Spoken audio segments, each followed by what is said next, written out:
Sin duda que los apuntes de esta semana tienen un componente fuertemente económico, dado que se conoció las primeras medidas, algunas de las que gozábamos en la columna de la semana pasada, los apuntes de la semana pasada, del ministro de Economía Luis Caputo y del gobierno de Javier Milei, y un primer análisis, que es el que queremos hacer en los apuntes de esta semana, un primer análisis del paquete de medidas económicas que se han anunciado, ha tenido un centro en la profunda devaluación del peso, que tiene dos caras, ¿no? Dos caras muy claras. Por un lado está lo que tiene que ver con los trabajadores y los jubilados, los beneficiarios de planes sociales, todos aquellos que cobran sumas fijas, que cobran sueldos en la Argentina, que aparecen como los grandes perdedores a partir de la pérdida de valor del peso, en un conjunto de medidas que no tiene ninguna mención o que no tiene ninguna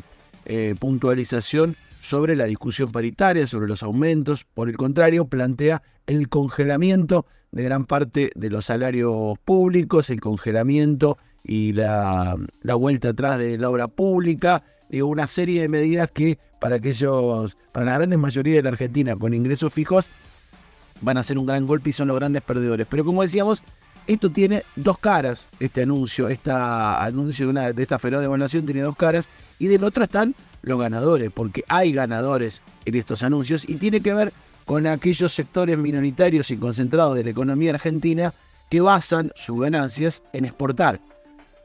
Al pasar de un dólar de 375 pesos, que es el que tenían los exportadores hasta el momento, pasar a un dólar de 800 o un poquito más, y ahora vamos a explicar por qué un poquito más para poder exportar. Lo que ha pasado es que se han duplicado las ganancias, han crecido, así como perdieron un 50% el valor de los ingresos de la gran mayoría. En contrapartida, los grandes monopolios exportadores multiplican automáticamente sus ya fabulosas ganancias. Y cuando uno habla de exportadores en Argentina, es centralmente que está hablando de la agroindustria. Obviamente que hay muchos complejos en la Argentina que se dedican a la exportación, pero el complejo agroexportador oleaginoso y cerealero, que incluyendo el biodiesel y sus derivados, el año pasado significó casi el 50% del total de las exportaciones de la Argentina, con lo cual uno podría ubicar ahí a los grandes ganadores de esta mega devaluación anunciada este martes por el ministro de Economía Caputo.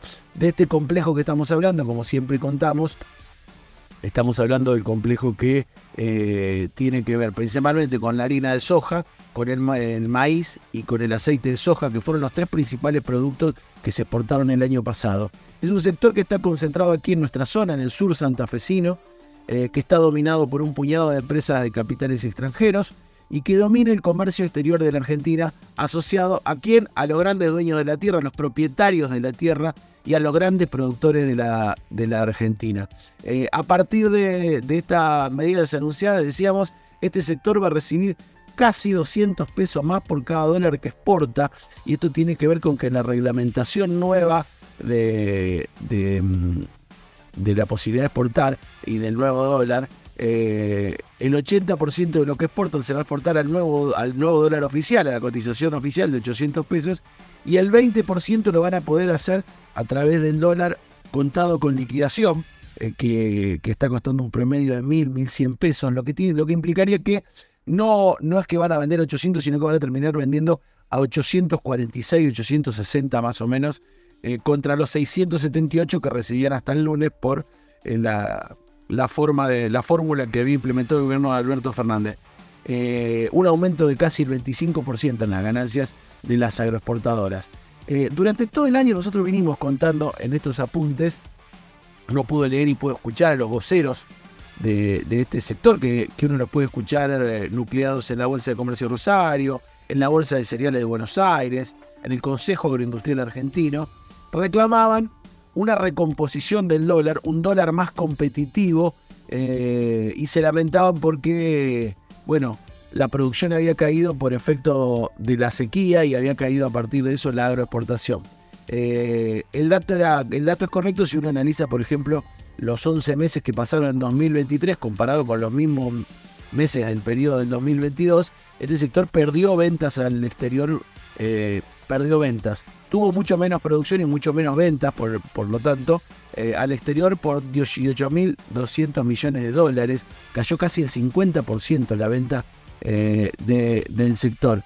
Si bien estos números son así, lo que habría que agregar que una parte de la caída, digo, algunas aclaraciones o algunos puntos para poder pensarlo. Por un lado, una parte de esta caída de las cifras exportadas de los últimos meses tiene que ver con que se paralizaron las operaciones por decisión de las empresas, esperando la expectativa del cambio de gobierno y que esto trajera lo que finalmente trajo, una feroz devaluación que le mejorara la cotización del dólar. Por lo tanto, muchos productores y muchas agroexportadoras esperaron para comercializar la producción y eso hizo que sea más abrupta aún la caída de las exportaciones de lo que fue por culpa de la sequía.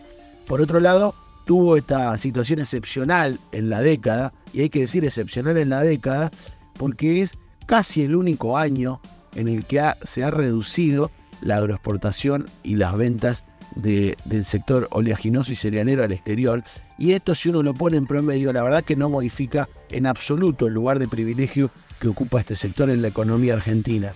Digo, un año, una campaña, no hace al promedio de las ganancias fabulosas que han tenido por cómo está sobre todo centralizada la economía argentina en la agroexportación. De hecho, si uno piensa en las empresas exportadoras, el año anterior, en 2022, tuvieron una liquidación récord de divisas en Argentina, más de 40.400 millones de dólares. Superaron incluso los récords a los que se habían llegado en 2011 y superaron un 22% lo que habían ganado en 2021. Digo, venimos de años de cosechas y exportaciones récords de estas empresas. ¿De qué empresas hablamos? Bueno, según los datos que brinda la última edición del ranking de las empresas que más facturan en Argentina, que elabora la revista Mercado todos los años, las 1000 que más facturan, varias de las empresas, ahí en Mercado están las empresas de todos los sectores. Uno ahí puede detectar el lugar de privilegio que ocupa este sector en la economía argentina, porque de los 7 primeros puestos, de las empresas que más facturaron en 2022, 5 son agroexportadoras.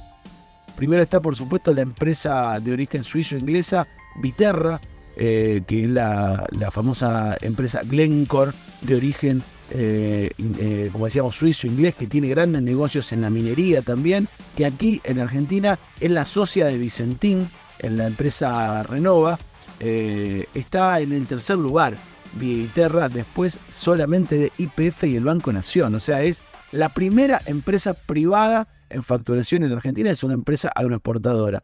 Después, una empresa que además duplicó su facturación, llegando a los 1.000 millones de pesos, duplicó del año anterior su facturación. Después también encontramos a la empresa en cuarto lugar, a Louis Dreyfus, la empresa francesa, en quinto lugar la estadounidense Cargill. Después recién llega una empresa de capitales argentinos que saca la Asociación de Cooperativas Argentinas, y la Aceitera General de esa, que está en el séptimo lugar. De los 7 primeros puestos de empresas que más facturan en la Argentina, según la revista Mercado, 5 son agroexportadoras. Después, por supuesto, no es que son las únicas. Si uno sigue, en el puesto 21 está ADM Agro, que es estadounidense, Syngenta Agro, Bunge.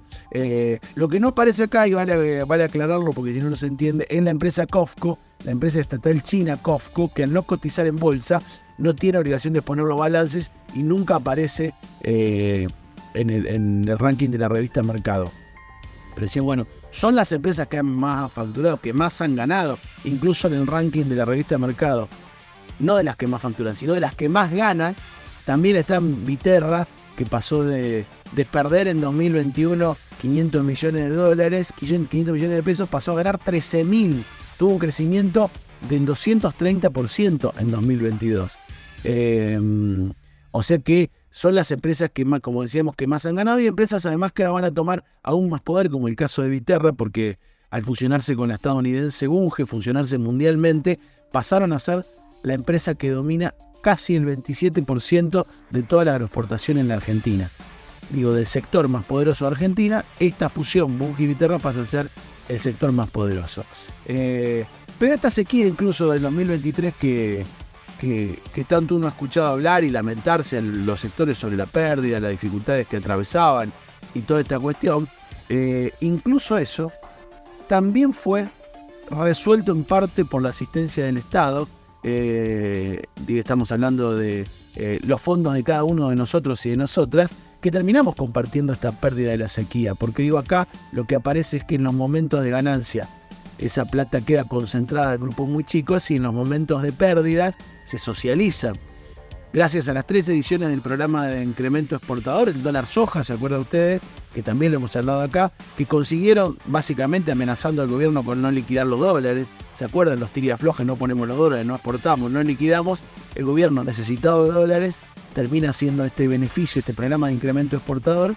Estas empresas, a partir de las 3 ediciones del dólar soja, recibieron un beneficio adicional de casi 600.000 millones de pesos, según lo que analizó el Mirador de la Autoridad de Trabajo y la Economía. Una transferencia de recursos desde el bolsillo de los argentinos a la caja de estas empresas. Para que ustedes se den una idea de cuánta plata estamos hablando, si uno agarra esos 600.000 millones de pesos, puede pagar 5 veces, 5 años, todos los sueldos de todo el sector agroindustrial sojero, de todos los trabajadores. Eso fue lo que se le trasladó desde la caja del Estado en el momento en que tenían alguna rentabilidad menos, no digamos pérdidas, alguna rentabilidad menos por la sequía. Pero ahora, y ni hablar por supuesto de la evasión que se ha denunciado y que se ha comprobado en todos estos últimos años, también de robarle al Estado los recursos.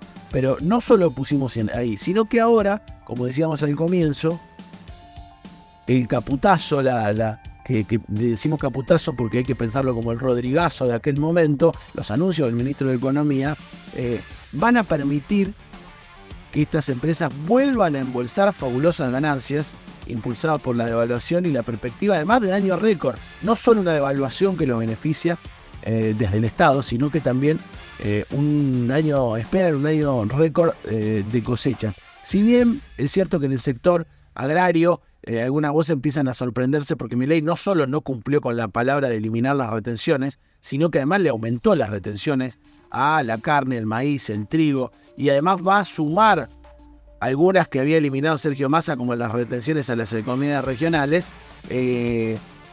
A pesar de todo eso, hay entusiasmo en el sector agroexportador por las ganancias que se esperan para la etapa que viene. Y tiene que ver con que todavía una parte no está liquidada. Se calculaba que hasta la llegada de la cosecha gruesa todavía faltan liquidar, están guardados, estaban a la espera de este dólar, cerca de 5.000 millones de dólares de granos para exportar. Según algunas proyecciones, para el año que viene, para el 2024, solamente el complejo sojero va a liquidar 18.000 millones de dólares. Para que se dé una idea, en la última campaña liquidó el complejo sojero 8.000. La Bolsa de Comercio de Rosario, junto con la Bolsa de Cereales de Buenos Aires, calcula que la producción del año que viene, en la campaña del ciclo 2023-2024, va a ser de 50 millones de toneladas, ¿no? Va a haber un 70% más que en la campaña pasada. Se calcula más o menos que vamos a llegar a exportaciones por 34.000 millones de dólares. Mientras las empresas se relamen por las ganancias récord, por las condiciones que ha brindado este caputazo, este paquete económico, que no son otra cosa que la transferencia de la guita del bolsillo de los laburantes, que son los grandes perdedores de las medidas y de este ajuste, al bolsillo de estas empresas. Mientras están esperando esa cosecha récord, además en una, diríamos, casi perversa situación, mientras le están esperando esas ganancias, el gobierno también anuncia por redes sociales que va a reimplantar el impuesto a las ganancias, que acá dejaron de pagar el mes pasado muchos de los trabajadores que son los que van a producir esas fabulosas ganancias en las agroexportadoras de aquí de la región.